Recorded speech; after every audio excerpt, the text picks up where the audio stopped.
तर आजची रेसिपी आहे झटपट पौष्टिक डाळ पालक। तर तूर डाळ आणि ताजा पालक ही जोडी म्हणजे आरोग्याचं गुपित।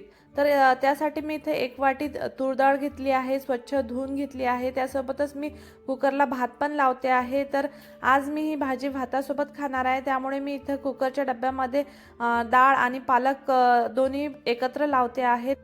या डाळीमध्ये मी थोडीशी हळद घातली आहे, सोबतच थोडंसं 1 चमचा तेल घातलं आहे। तेल टाकल्यामुळे डाळ लवकर शिजते। आणि आता घालूया आपण 1 टोमॅटो अर्धा कापून, सोबतच 2-3 लसणाच्या पाकळ्या टाकायच्या।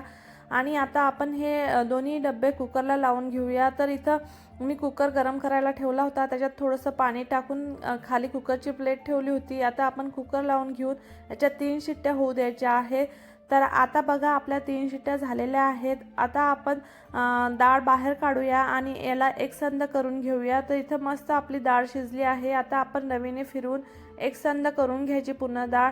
बघा किती मस्त एकसंध झाली आहे। आता फोडणी द्यायला घेऊया। तर फोडणी द्यायसाठी इथं मी एक कढई ठेवली आहे। आता याच्यामध्ये थोडंसं तेल घालून घेतलं।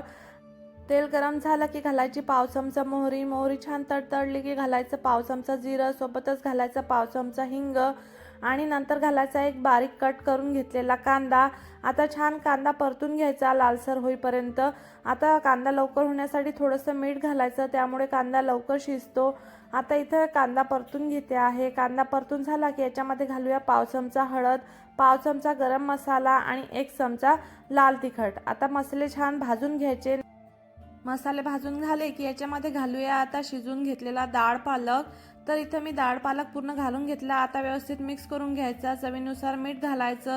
आता घालायचं थोडंसं गरम पाणी आणि आता घालूया आपण हिरवीगार छान कोथिंबीर आणि नंतर घालायचं आहे आपल्याला थोडीशी कस्तुरी मेथी। तर कस्तुरी मेथी घातल्यामुळे भाजीला खूप छान टेस्ट येते। सगळं व्यवस्थित मिक्स करून घ्यायचं आणि नंतर झाकण ठेवून याला मंद आचेवर एक उकळी काढून घ्यायची। तर इथं बघा मी आता झाकण ठेवलं आहे आणि मस्त एक उकळी काढून घेते आहे। तर इथं रेडी आहे आपला झटपट डाळ पालक। तर आता सर्व करायला घेऊया। गरमागरम भातासोबत खायला तयार आहे डाळ पालक। रेसिपी आवडली असेल तर लाईक करा, शेअर करा आणि स्वामीज किचनला सबस्क्राईब करायला विसरू नका।